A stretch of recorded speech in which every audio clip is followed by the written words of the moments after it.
ओम गण श्री महागणेशाय नमः। राधे राधे दोस्तों, कैसे हैं आप सब। दोस्तों, हिंदू पंचांग के अनुसार भाद्रपद मास की कृष्ण पक्ष की तृतीया तिथि को कजरी तीज का त्यौहार मनाया जाता है। इस बार यह त्यौहार 14 अगस्त दिन रविवार को है। कजरी तीज को बूढ़ी तीज, कजली तीज और सातुड़ी तीज के नाम से भी जाना जाता है। यह व्रत भगवान शिव मां पार्वती को समर्पित होता है। इस दिन विवाहित महिलाएं अपने सुहाग की लंबी आयु और अखंड सौभाग्यवती की कामना के लिए दिन भर व्रत रखते हुए भगवान शिव और मां पार्वती की पूजा उपासना करती हैं। तीज का त्यौहार पति पत्नी के आपसी प्रेम और समर्पण का प्रतीक होता है। महिलाएं पति और अपने परिवार के सभी सदस्यों के जीवन की सुख समृद्धि के लिए विधि विधान से इस व्रत को करती हैं। यह व्रत निर्जला रखा जाता है। वहीं कुंवारी कन्याएं भी मनचाहे जीवन साथी की प्राप्ति के लिए भी इस व्रत को करती हैं। कजरी तीज पर सत्तू में घी और मेवा डालकर कई तरह के पकवान बनाए जाते हैं। चंद्रोदय होने के बाद चंद्रमा के दर्शन कर व्रत तोड़ा जाता है। इसमें भगवान शिव मां पार्वती का पूजन किया जाता है। कजरी तीज पर गायों की भी विशेष रूप से पूजा की जाती है। आटे की 7 लोइयों पर गुड़ और चना रखकर गायों को खिलाने का विधान है। इस दिन भगवान शिव मां पार्वती की मिट्टी की प्रतिमा बनाई जाती है। इस बार कजरी तीज का पर्व 14 अगस्त दिन रविवार को है। रविवार का दिन भगवान सूर्य को समर्पित होता है। भगवान सूर्य भगवान शिव मां पार्वती की तरह ही पंचदेवों में से एक है। इसलिए इस तीज पर भगवान शिव मां पार्वती के साथ ही भगवान सूर्य नारायण का पूजन अवश्य ही करें। ऐसा करने से भगवान सूर्य की कृपा से आपके जीवन में छाए असफलता के बादल छट जाएंगे। आपको हर क्षेत्र में सफलता प्राप्त होगी। आज के दिन भगवान सूर्य का पूजन करने से निरोगी काया भी प्राप्त होगी और व्यापार नौकरी में भी उन्नति होगी। दोस्तों, इस बार की कजरी तीज तो बहुत ही ज़्यादा खास है, क्योंकि इस बार कजरी तीज पर सुकर्मा योग और स्वास्थ्य सिद्धि योग बन रहे हैं। स्वास्थ्य सिद्धि योग में किए गए पूजन जल्द ही सिद्ध हो जाते हैं और कई गुना अधिक पुण्य फल प्रदान करते हैं। दोस्तों, तीज के दिन सुबह जल्दी उठकर स्नान कर स्वच्छ वस्त्र धारण करें। आज के दिन शुभ रंग के वस्त्र ही पहने। भूलकर भी काले, नीले, कत्थई या कोई भी अशुभ रंग के वस्त्र जैसे कि सफेद, ये रंग के वस्त्र आप भूलकर भी ना पहने। अब आप एक तांबे का लोटा लें। इस लोटे में शुद्ध जल भरें। अब इस जल में दोस्तों आपको 1 चुटकी कुमकुम मिलानी है। कुमकुम सौभाग्य का प्रतीक होती है। आज के दिन मां पार्वती को कुमकुम अर्पित करने के साथ ही भगवान सूर्य को भी कुमकुम अवश्य अर्पित करनी चाहिए, क्योंकि कुमकुम लाल रंग भगवान सूर्य को अत्यधिक प्रिय है। आज के दिन भगवान सूर्य को कुमकुम मिला जल अर्पित करने से भगवान सूर्य अति शीघ्र ही प्रसन्न हो जाते हैं। दोस्तों, कुमकुम के साथ ही आपको इस जल में थोड़े से अक्षत यानी कि कच्चे साबुत चावल के दाने डालने हैं। ध्यान रखें, चावल के दाने साबुत होने चाहिए। टूटे हुए चावल के दाने अपूर्ण, अपवित्र माने जाते हैं और उनसे पूजन पूर्ण नहीं होता। इसके साथ ही आप इस जल में थोड़ी सी शक्कर भी डाल लें। अगर आपके यहाँ पुष्प है तो 2 लाल रंग के पुष्प भी आप इस जल में डाल लें।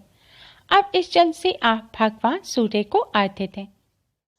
भगवान सूर्य को जल चढ़ाने के लिए जल के पात्र को अपने दोनों हाथों में पकड़कर अपने सिर से ऊपर उठाएं। भगवान सूर्य की तरफ मुख करके खड़े हो जाएं और फिर धीरे धीरे भगवान सूर्य को जल चढ़ाएं। जल चढ़ाते समय आप ओम सूर्याय नमः मंत्र का जाप करें। मंत्र है ओम सूर्याय नमः।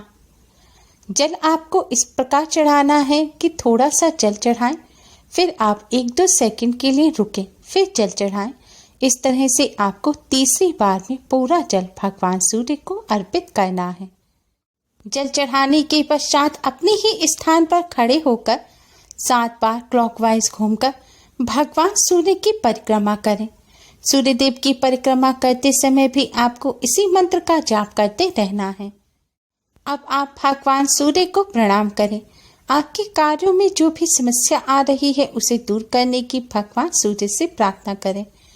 आपके करियर में, जॉब में या व्यापार में कोई समस्या चल रही है उसे दूर करने की भगवान सूर्य से प्रार्थना करें।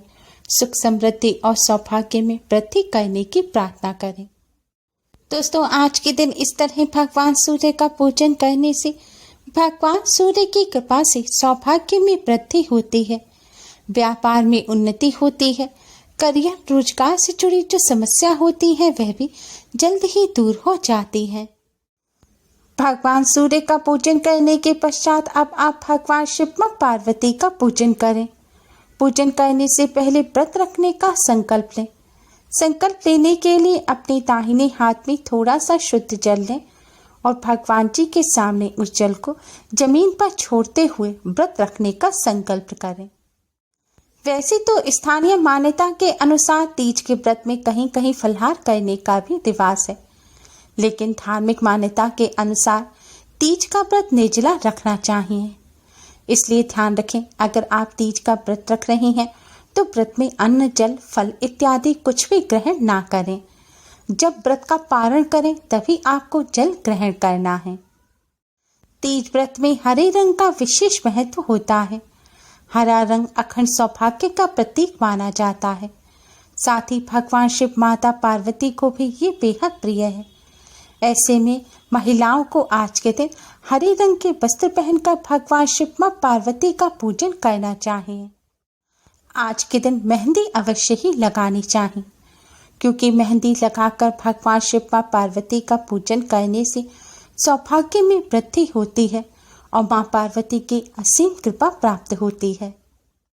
पूजन के समय मां पार्वती को 16 श्रृंगार की वस्तुएं, जिसमें मेहंदी, महावर, कुमकुम, सिंदूर, चूड़ी, चुनरी, साड़ी, आभूषण, पुष्पमाला आदि जरूर शामिल करें।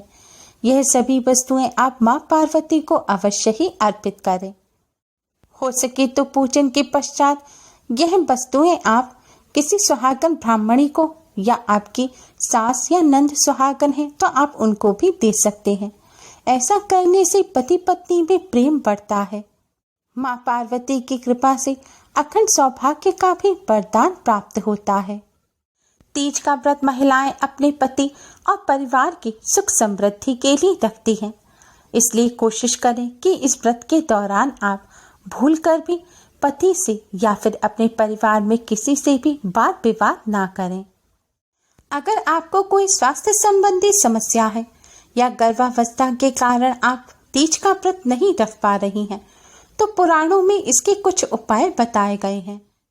किसी कारणवश अगर आप तीज का व्रत नहीं रख पा रही हैं, तो आप अपनी जगह पर घर की किसी महिला से व्रत रखने के लिए कह सकती हैं। इसके बदले में आप उन्हें पूजन के बाद सुहाग का सामान और दक्षिणा दे सकती हैं।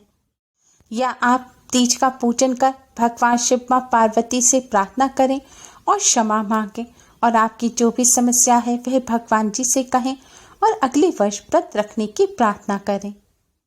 आपके पति भी आपकी जगह इस व्रत को रख सकते हैं और आप मिलकर इस पूजन को कर सकते हैं।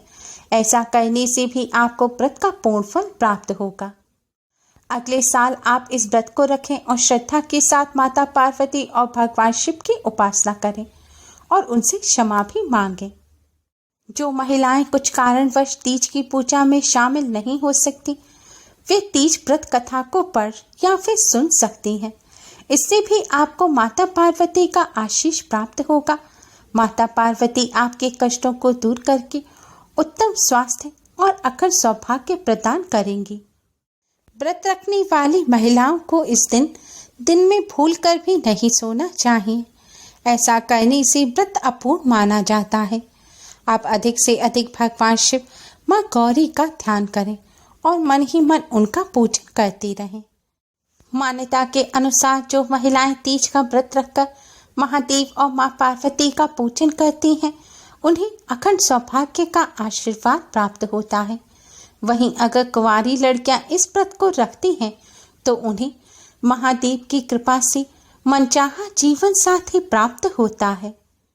उम्मीद है आपको हमारी ये वीडियो पसंद आई होगी। प्लीज़ लाइक कर अपने फ्रेंड्स के साथ शेयर जरूर करें और यूज़फुल वीडियोस के लिए चैनल को सब्सक्राइब कर बेल आइकन को भी जरूर दबाएं। Thanks for watching. Radhe Radhe.